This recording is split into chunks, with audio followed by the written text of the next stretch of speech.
اللہ کے نبی فرماتے ہیں کلو عبد یبعث علی ما مات علی، بندہ جس حال میں مرے گا اسی حال میں کل قیامت کے دن اٹھایا جائے گا۔ زنا کرتے ہوئے مرے گا تو کل قیامت کے دن بھی زنا کرتے ہوئے اٹھے گا، شراب کے نشے میں مرے گا تو کل قیامت کے دن نشے کی حالت میں اٹھے گا، موبائل پر ننگی تصویریں دیکھتے ہوئے مرے گا تو کل قیامت کے دن وہی تصویریں دیکھ کر کے اٹھے گا۔ کل عبد یبعث علی ما مات علی، بندہ جس حال میں مرے گا اسی حال میں اٹھایا جائے گا۔ میرے نوجوان ساتھیوں، سعودی عرب کا واقعہ ہے، 3 نوجوان تھے، کار سے جا رہے تھے۔ سعودی عرب کی سڑکیں ماشاءاللہ 1 نمبر کی سڑکیں ہیں، پوری اسپیڈ سے گاڑی چل رہی تھی، تینوں موج مستی کرتے ہوئے گانا بجاتے ہوئے جا رہے تھے۔ عام طور سے سعودی عرب کا ماحول بہت اچھا ہے، مگر ظاہر ہے اچھے برے لوگ ہر جگہ ہیں۔ وہ تینوں نوجوان تھوڑا دین سے دور تھے، گانا بجانا کرتے ہوئے جا رہے تھے۔ اچانک ایکسیڈنٹ ہوا اور تینوں میں سے 2 نوجوان کو فوراً انتقال کر گئے۔ ایک مرنے کی کگار پہ تھا، آخری سانسیں لے رہا۔ ٹریفک پولیس والے آئے، ان کو وہاں شرطۃ المرور کہتے ہیں عربی میں، وہ لوگ آئے وہاں پہ۔ ان لوگوں نے دیکھا یہ آخری سانسیں لے رہا ہے، بچ نہیں سکتا، ہاسپٹل لے جانے کا ٹائم نہیں۔ انہوں نے دیکھا کہ اس کے ہونٹ ہل رہے ہیں، وہ کچھ کہہ رہا ہے۔ ٹریفک پولیس والوں نے کان لگایا، کیا کہہ رہا ہے؟ تو وہ اس نوجوان کی زبان سے الفاظ نکل رہے تھے، انا فی سقر، انا فی سقر، انا فی سقر، میں سقر میں ہوں، میں سقر میں ہوں، میں سقر میں ہوں۔ یہ کہہ کر کے وہ نوجوان مر گیا کہ میں سقر میں ہوں۔ پولیس والوں کو بات سمجھ میں نہیں آئی کہ یہ کیا کہہ کے دنیا سے گیا ہے۔ اس علاقے کے عالم دین سے سوال کیا ان پولیس والوں نے، ٹریفک پولیس والوں نے، مولوی صاحب، شیخ صاحب، حضرت جی آپ بتائیے یہ نوجوان اپنے آخری ٹائم میں انا فی سقر کہہ کر کے کیوں جا رہا تھا؟ یہ کیوں کہہ رہا تھا کہ میں سقر میں ہوں؟ کیا مطلب ہے اس کا؟ شیخ صاحب نے کہا کیا آپ نے قرآن نہیں پڑھا؟ کیا آپ نے قرآن کا 29واں پارہ نہیں پڑھا؟ قرآن کا 29واں پارہ کھولیے، اللہ تعالیٰ فرماتا ہے جب جنتی جنت میں جائیں گے اور جہنمی جہنم میں جائیں گے تو جنتی لوگ جہنمی لوگوں سے سوال کریں گے، ما سلککم فی سقر، اے جہنمیوں تم سقر میں کیوں گئے، تم جہنم کے اندر کیوں گئے؟ قالوا لم نک من المصلین، تو وہ کہیں گے ہم نماز نہیں پڑھتے تھے، وَلَمْ نَكُ نُطْعِمُ الْمِسْكِينَ، ہم غریبوں کو کھانا نہیں کھلاتے تھے، وَكُنَّا نَخُوضُ مَعَ الْخَائِضِينَ، ہم تو دین کا مذاق اڑانے والوں کے ساتھ دین کا مذاق اڑایا کرتے تھے۔ شیخ صاحب نے کہا یہ نوجوان جب انا فی سقر کہہ کر کے گیا ہے، اس کا مطلب یہ نماز نہیں پڑھتا تھا، یہ بے نمازی تھا، اور مرنے کے ٹائم جب موت کا فرشتہ اس کے پاس پہنچا ہے تو اس کو یہ ٹھکانہ دکھا دیا گیا کہ وہ جہنم میں جانے والا ہے، اس لیے اس کی زبان سے یہ الفاظ نکل گئے، انا فی سقر، کہ میں سقر میں ہوں۔ میرے نوجوان ساتھیوں، اس کے پہلے کہ موت کا فرشتہ آ جائے، اس کے پہلے کہ آپ کی زندگی کا کھیل ختم ہو جائے، آپ اللہ کو راضی کرنے والے بن جائیے، آپ آخرت کی تیاری کیجیے، آخرت کے لیے کچھ کیجیے میرے بھائی۔ اور جانتے ہیں انسان یہ سمجھتا ہے کہ اسے بیکار پیدا کیا، نہیں، بیکار نہیں، انسان کو اللہ نے ایک مقصد کے لیے پیدا کیا۔ ایحسب الانسان ان یترک سدی الم یکن نطفۃ من منی یمنی، اے انسان کیا تو یہ سمجھتا ہے کہ تجھے بیکار پیدا کیا گیا ہے؟ اے انسان، جو اللہ منی کے قطرے سے تجھے جیتا جاگتا انسان بنا سکتا ہے، الیس ذالک بقادر علی ان یحیی الموتى، کیا وہ اللہ تجھے دوبارہ زندہ نہیں کر سکتا ہے؟ اے انسان، تجھے لگتا ہے کہ تو دوبارہ زندہ کیسے ہوگا؟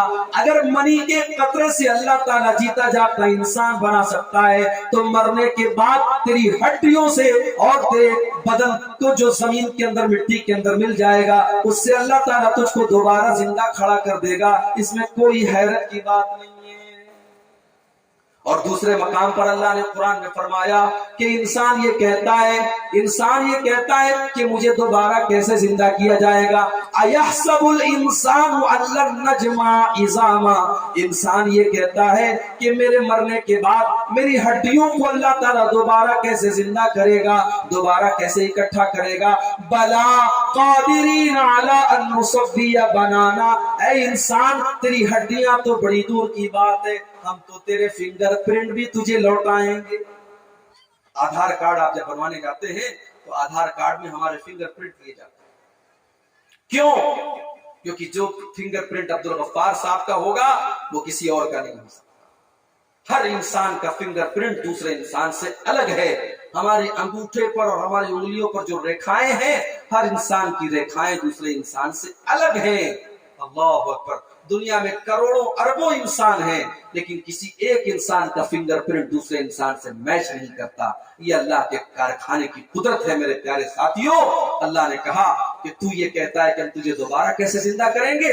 بلا قادرین علی ان نصوی بنانا، ہم تو تجھے دوبارہ اس طریقے سے زندہ کریں گے کہ تیرے فنگر پرنٹ بھی تجھے لوٹائیں گے. اگر عبدالغفار صاحب کا فنگر پرنٹ ہوگا تو وہی فنگر پرنٹ ہوگا، دوسرا کوئی فنگر پرنٹ نہیں ہوگا. یہ اللہ کی قدرت ہے میرے بھائی. تو ہم بیکار نہیں پیدا کیے، ہمیں اللہ نے ایک مقصد کے لیے پیدا کیا ہے، اور وہ مقصد کیا ہے؟ وما خلقت الجن والانس الا لیعبدون. کہ میرے بندو، ہم نے تمہیں اپنی عبادت کے لیے پیدا کیا ہے تاکہ تم مجھے عبادت کرو. میرے نوجوان ساتھیوں، تم دنیا کی عورتوں کے پیچھے بھاگ رہے ہو. ذرا قرآن اٹھاؤ، ذرا جنت کی عورتوں کے بارے میں قرآن کی آیتیں پڑھ کے دیکھو کہ ان کی خوبصورتی کا اللہ نے کیسے تذکرہ کیا ہے. فرمایا سورہ رحمان کے اندر فیہن قاصرات الطرف لم یطمثہن انس قبلہم ولا جان. میرے جنتی بندوں کو جنت کے اندر ایسی خوبصورت عورتیں ملے گی جن کی نگاہیں جھکی ہوئی ہوں گی. لم یطمثہن انس قبلہم ولا جان، ان کو کسی انسان نے یا کسی جن نے چھوا بھی نہیں ہوگا. فبأی آلاء ربکما تکذبان، تو اے جنات اور انسان تم اپنے رب کی کون کون سی نعمتوں کو جھٹلاؤ گے.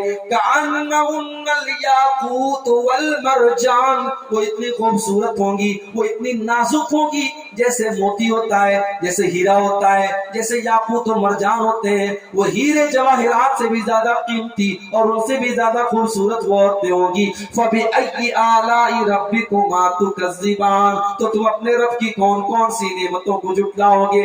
هل جزاء الاحسان الا الاحسان، احسان کا بدلہ تو احسان ہی ہوتا ہے. تم دنیا میں نیکی کا کام کرو گے تو اللہ تم کو جنت میں وہ حوریں عطا کرے گا. بہت سے لوگوں کو بڑا اعتراض ہے، کہتے قرآن میں یہ جنت کی حوروں کا بیان کیوں کیا گیا؟ یہ کیوں مردوں کے جذبات کو بھڑکانے والی بات کیوں کی گئی ہے؟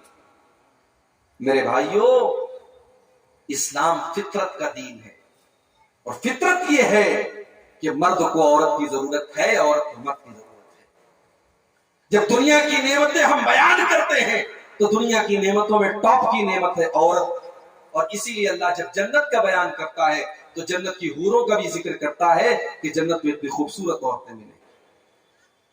دنیا کی عورتوں کے ساتھ بہت سارے مسئلے مسائل ہیں، ان کو حیض و نفاس کا بھی مسئلہ ہے، لیکن جنت کے اندر ان تمام مسئلوں سے عورتیں پاک ہوں گی.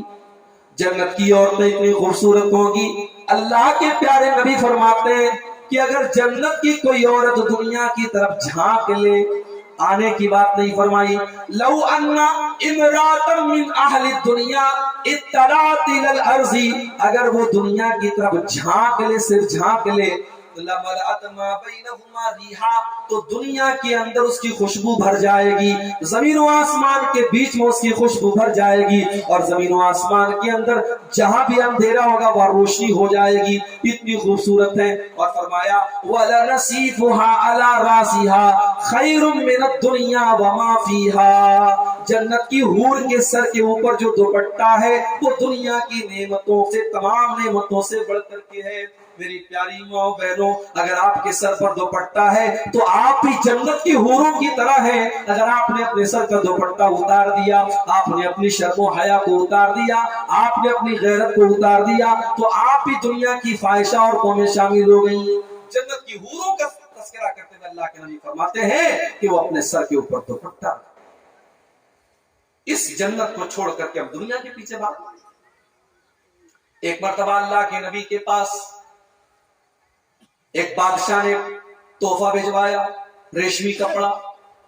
عام طور سے عرب میں ریشمی کپڑا نہیں استعمال ہوتا تھا۔ ریشمی کپڑا آیا، بڑا ملائم تھا، بڑا سافٹ تھا۔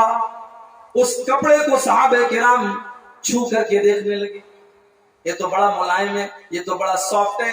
صحابہ کو اس کپڑے کی نرمی اور ملائم ہونے پر بڑا تعجب ہو رہا تھا۔ صحابہ کو لگ رہا تھا کیا کپڑا اتنا ملائم بھی ہو سکتا ہے، اتنا ملائی کے جیسا ہو سکتا ہے۔ اللہ کے پیارے نبی نے اپنے صحابہ کو دیکھا، فرمایا اتعجبون من ھذا، اے میرے صحابہ کیا تمہیں اس کپڑے کی نرمی اور سافٹنس پر تمہیں بڑا تعجب ہو رہا ہے، بڑی حیرت ہو رہی ہے؟ لمنادیل سعد فی الجنت الین من ھذا، اے میرے صحابہ جنت کے اندر حضرت سعد ابن معاذ کو جو رومال دیا جائے گا، جو دستی دی جائے گی، جو ہینڈ کرچپ دیا جائے گا، وہ رومال بھی اس ریشمی کپڑے سے زیادہ سافٹ ہوگا، اس سے زیادہ نرم ہوگا۔ غور کرو میرے پیارے ساتھیوں کہ جنت میں ملنے والا رومال جب اتنا بہترین ہوگا تو جنتیوں کے کپڑے کتنے اعلیٰ ہوں گے، اور جنت کے اندر جو قالین ہوگا اور جو بستر ہوگا وہ کتنا ملائم ہوگا۔ اس جنت کو چھوڑ کر کے ہم دنیا کے پیچھے بھاگ رہے میرے پیارے ساتھیوں۔ وَمَا الْحَيَاةُ الدُّنْيَا إِلَّا مَتَاعُ الْغُرُورِ، یہ دنیا تو دھوکے کی چیز ہے، دنیا کے پیچھے نہ بھاگو۔ دنیا کب کس کا ساتھ دیا ہے دنیا نے؟ ایک بادشاہ گزرا تھا فرعون نام کا، بڑا ناز تھا اس کو اپنی طاقت پر۔ موسیٰ علیہ السلام کا مذاق اڑاتا تھا اور کہتا تھا اے موسیٰ تو ڈھنگ سے بات نہیں کر سکتا۔ اے موسیٰ علیہ السلام جب بچپن میں چھوٹے سے تھے تو ان کی زبان میں ایک مرتبہ آگ کی چنگاری چلی گئی تھی، ان کی زبان میں کچھ لکنت تھی۔ حضرت موسیٰ علیہ السلام جب بولتے تھے تو وہ اسپیڈ سے بول نہیں پاتے تھے، ان کی زبان کے اندر کچھ لکنت تھی۔ فرعون نے حضرت موسیٰ کا مذاق اڑایا، کہا کہ اے موسیٰ تو ڈھنگ سے بات بھی نہیں کر سکتا، ہم تجھے اللہ کا نبی کیسے مان لے؟ حضرت موسیٰ کا مذاق اڑایا، اللہ کا مذاق اڑایا اور کہنے لگا اے موسیٰ ذرا اے میرے درباری حامان، ذرا تم میرے لیے سیڑھی بنا دو، ذرا میرے لیے محل بنا دو، میں محل کے چھت پہ چڑھ کر کے ذرا دیکھوں کہ موسیٰ کا رب کیسا ہے، موسیٰ جس کو اپنا رب مانتا ہے وہ اللہ کیسا ہے۔ فرعون نے اللہ کا مذاق اڑایا، فرعون نے موسیٰ علیہ السلام کا مذاق اڑایا اور اپنی ندیوں پر اس کو بڑا ناز تھا، وہ کہا کرتا تھا ھذہ الانہار تجری من تحتی، او لوگو یہ دیکھو یہ بڑی بڑی ندیاں میری حکومت میں بہ رہی ہیں۔ اللہ نے کہا اچھا تو تجھے اپنی حکومت پر بڑا ناز ہے۔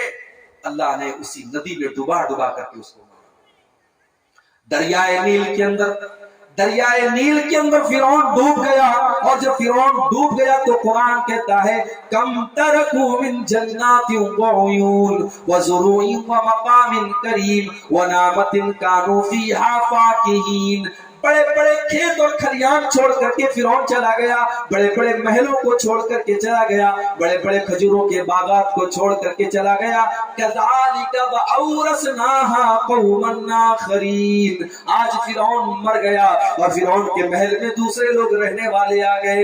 فما بکت علیہم السماء والارض وما كانوا منظرین، اور جب فرعون مر گیا تو نہ فرعون کے اوپر زمین میں کوئی رونے والا ہے، نہ آسمان میں کوئی رونے والا ہے۔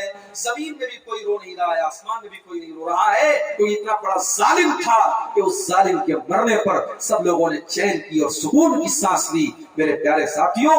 اور جب فرعون ڈوب گیا تو اللہ نے ایک اور نشانی اپنی دکھائی، اللہ نے فرمایا فَالْيَوْمَ نُنَجِّيكَ بِبَدَنِكَ لِتَكُونَ لِمَنْ خَلْفَكَ آیَةً، اے فرعون ہم تیرے مرنے کے بعد تیری باڈی کو بچا کر کے رکھیں گے، تیرے شریر کو بچا کر کے رکھیں گے، تاکہ آنے والی نسلیں یہ دیکھیں کہ دیکھو یہ اپنے آپ کو رب کہتا تھا، یہ اپنے آپ کو خدا کہتا تھا، دیکھو اپنے آپ کو خدا کہنے والے کا انجام کیسا ہوا۔ تو حکومت بھی فرعون کے کام میں، بڑی دولت تھی قارون کے پاس، اتنی دولت تھی قارون کے پاس کہ قرآن کہتا ہے وَآتَيْنَاهُ مِنَ الْكُنُوزِ مَا إِنَّ مَفَاتِحَهُ لَتَنُوءُ بِالْعُصْبَةِ أُولِي الْقُوَّةِ، ہم نے قارون کو اتنی دولت دی تھی کہ اس کے خزانوں کی چابیوں کو بڑے بڑے پہلوان بڑی مشکل سے اٹھایا کرتے تھے۔ اتنی دولت تھی قارون کے پاس، اور قارون کو اپنی دولت پر بڑا ناز تھا، وہ کہتا تھا انما اوتیتہ علی علم عندی، یہ دولت تو میری نالج سے ملی ہے، یہ دولت تو میرے علم کے ذریعے مجھ کو ملی ہے۔ اللہ نے اس قارون کو اس کی دولت اور خزانے کے ساتھ زمین کے اندر دھسا کر کے مار ڈالا، قارون اپنے خزانوں کے ساتھ ختم ہو گیا۔ میرے بھائیوں، دولت قارون کے کام نہیں آئی، حکومت فرعون کے کام نہیں آئی۔ بڑا ناز تھا قوم عاد اور قوم سمود کو اپنی طاقت پر۔ قوم عاد اور قوم سمود کے لوگ بڑے لمبے لمبے ہوتے تھے اور بڑے اونچے اونچے مکان وہ بنایا کرتے تھے اور کہا کرتے تھے من اشد منا قوہ، ہم سے زیادہ طاقتور کون ہے، ہم سے زیادہ پاورفل کون ہے، ہم تو پہاڑوں کو کاٹ کاٹ کر کے مکان بناتے ہیں۔ لیکن اللہ تعالیٰ نے جب قوم عاد پر اپنا عذاب نازل کیا، جب قوم سمود کے اوپر اپنا عذاب نازل کیا، ان کو صفحہ ہستی سے مٹا دیا۔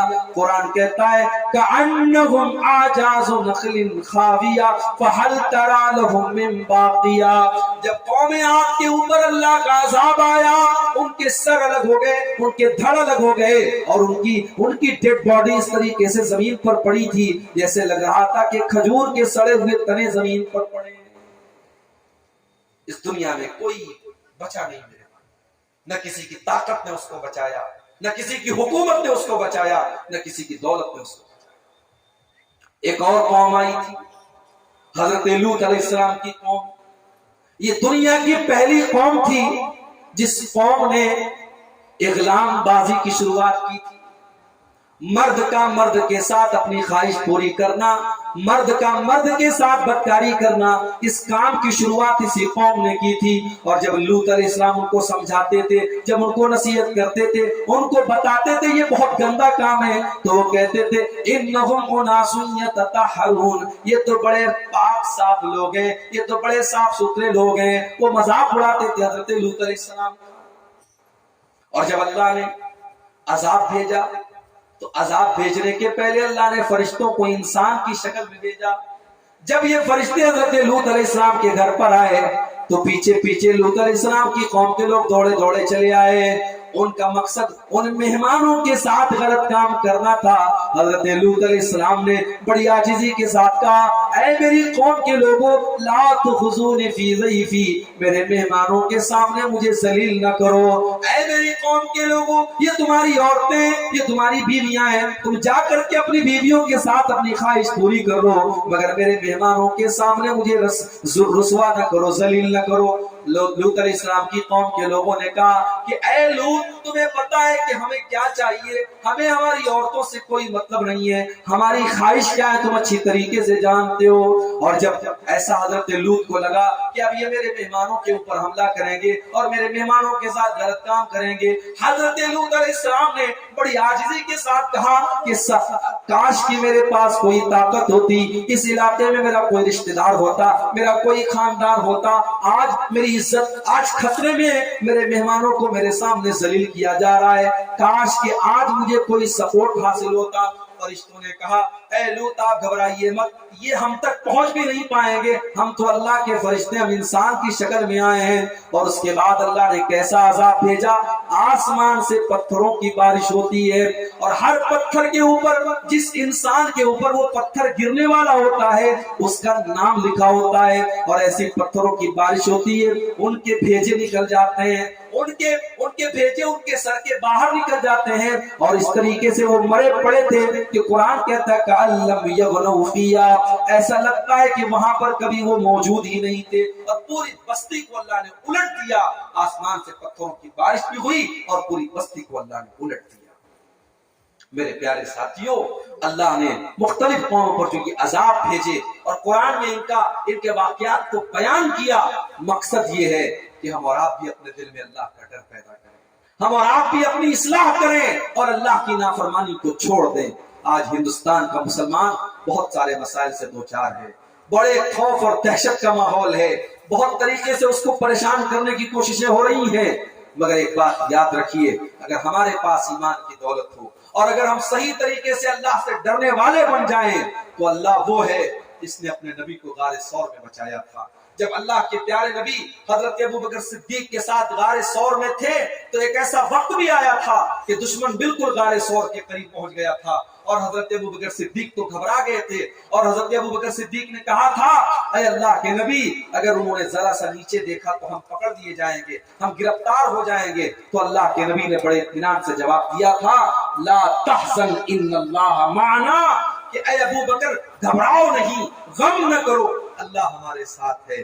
وہ ایمان اپنے اندر ہمیں پیدا کرنے کی ضرورت ہے۔ آج ہماری مسجدوں کے اوپر بڑی غلط نگاہیں ہیں۔ آج ابھی ایک مسجد کا مسئلہ، ایک مسجد کو کسی طریقے سے وہاں پر دھوکہ کر کے اور مکر و فریب کر کے وہاں پہ جو چاہا گیا وہ کیا گیا، اب دوسری مسجدیں نشانے پر ہیں۔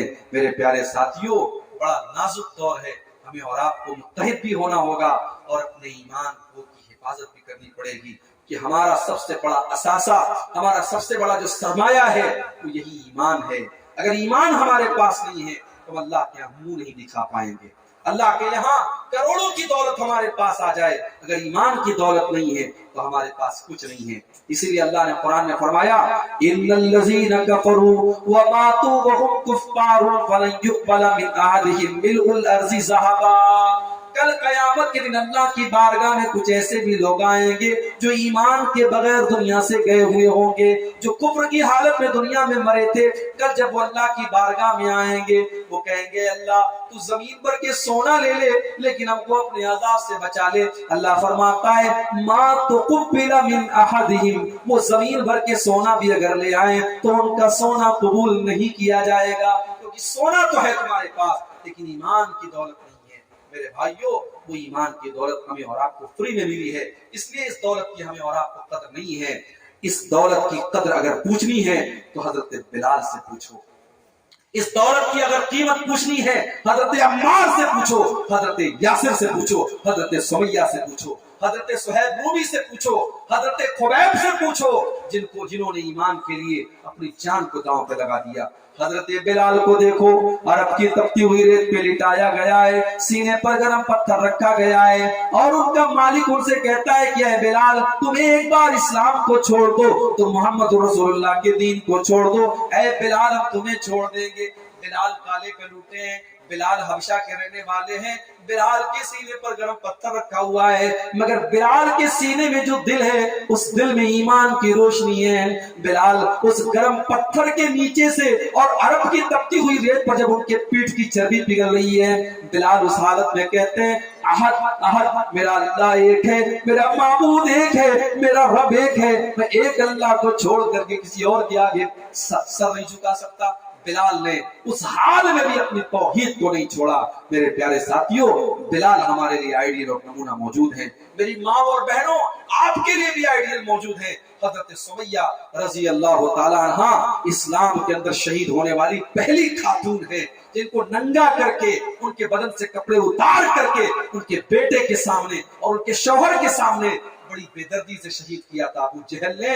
اور جب سمیہ کو شہید کیا تھا ابو جہل نے تو اس وقت بھی سمیہ کے ہونٹوں پر مسکراہٹ تھی، اور سمیہ یہ پیغام دنیا کو دے رہی تھی کہ میری جان لی جا سکتی ہے، میرے بیٹے کے سامنے میرے بدن سے کپڑے اتارے جا سکتے ہیں، مگر سمیہ کے دل سے ایمان کو نہیں نکالا جا سکتا ہے۔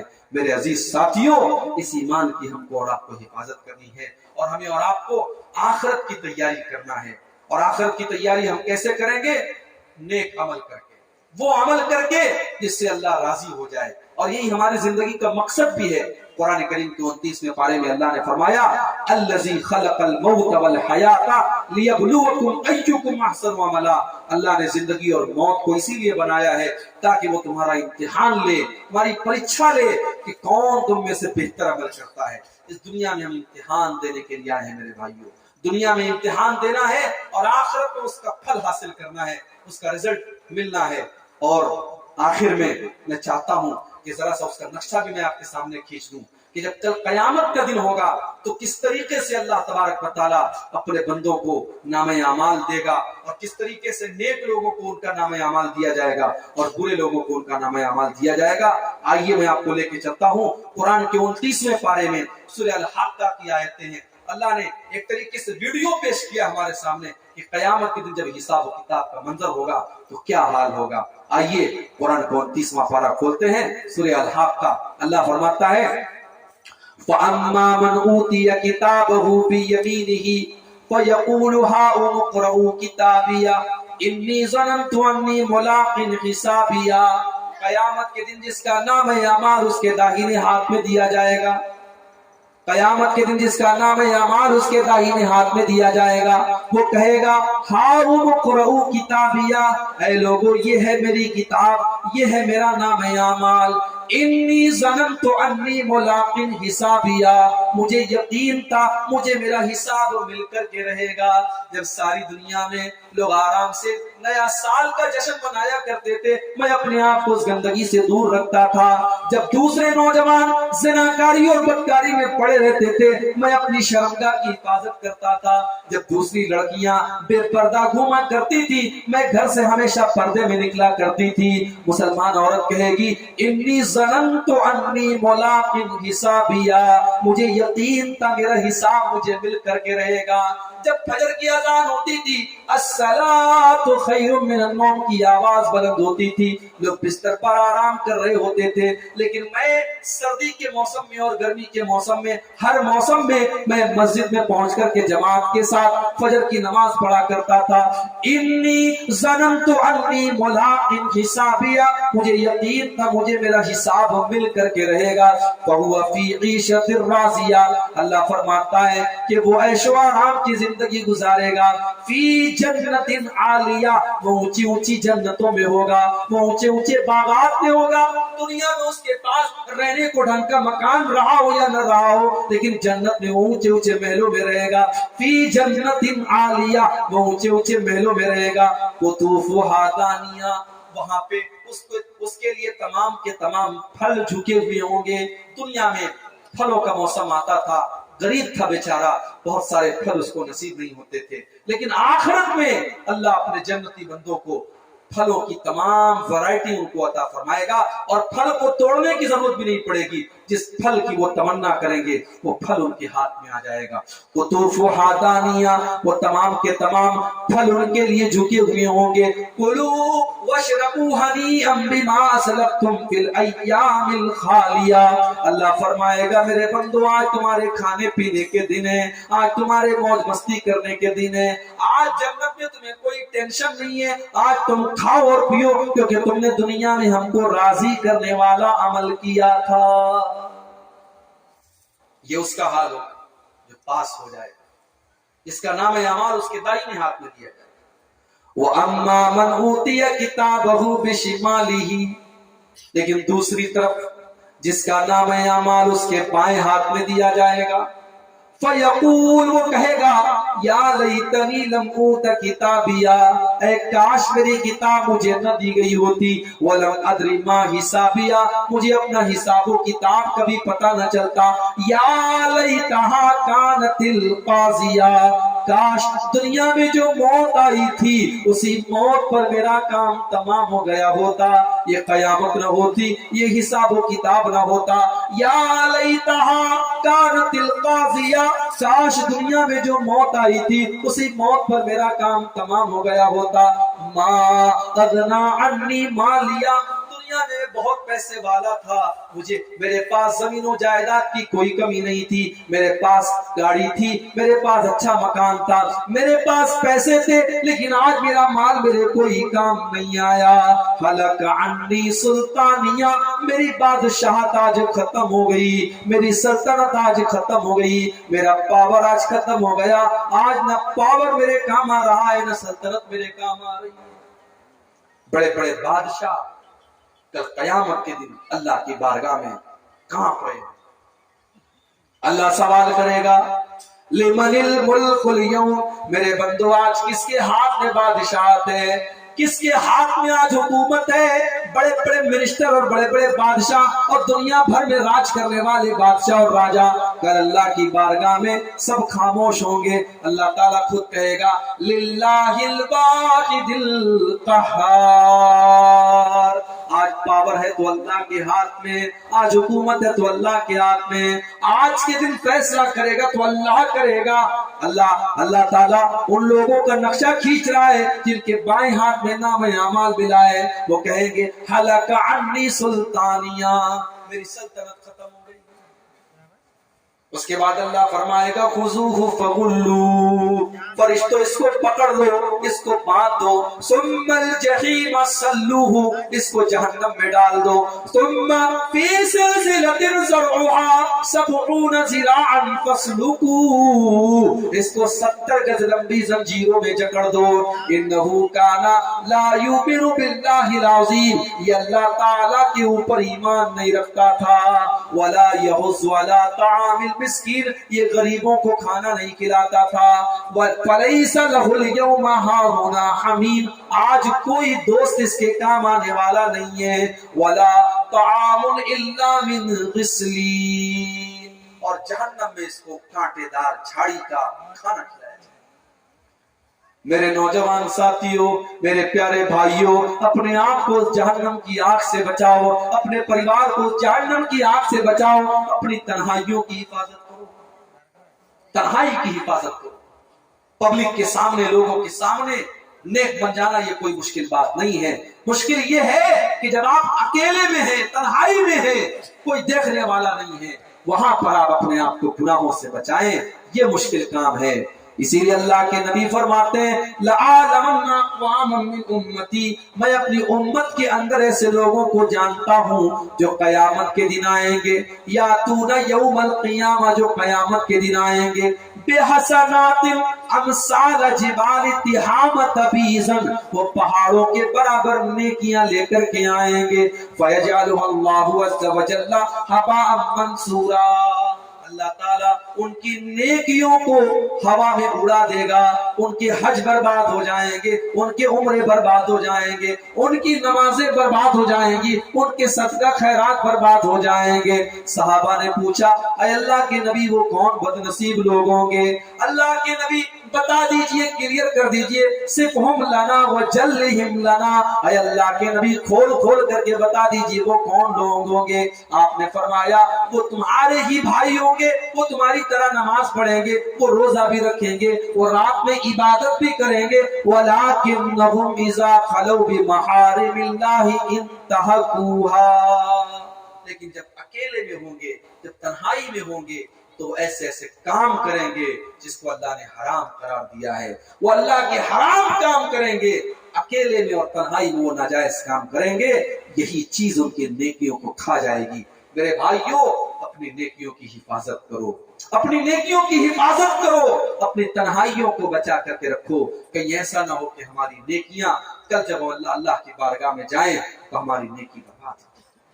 اس لیے کہ اللہ تعالیٰ کے یہاں جو نیکیوں اور گناہوں کو تولنے کے لیے جو ترازو ہوگا, وہ ترازو بڑا خطرناک ہوگا. وہ ترازو اتنا خطرناک ہوگا کہ اللہ نے فرمایا وَنَزَعُ الْمَوَازِينَ الْقِسْطَ لِيَوْمِ الْقِيَامَةِ فَلَا تُظْلَمُ نَفْسٌ شَيْئًا وَإِنْ كَانَ مِثْقَالَ حَبَّةٍ مِّنْ خَرْدَلٍ أَتَيْنَا بِهَا وَكَفَىٰ بِنَا حَاسِبِينَ. میرے بندو ہم قیامت کے دن انصاف کا ترازو رکھیں گے اور ہم تمہارے اعمال کو تولیں گے، تمہارے گناہوں کو بھی تولا جائے گا، تمہاری نیکیوں کو بھی تولا جائے گا۔ ایک رائی کے دانے کے برابر بھی تم نے کوئی عمل کیا ہوگا، ایک رائی کے دانے کے برابر بھی تم نے کوئی گناہ کیا ہوگا، ہمارے اس ترازو کے اوپر تم اس کو بھی دیکھ لو گے۔ وَكَفَى بِنَا حَاسِبِينَ، کیونکہ ہم تمہارا حساب لیں گے۔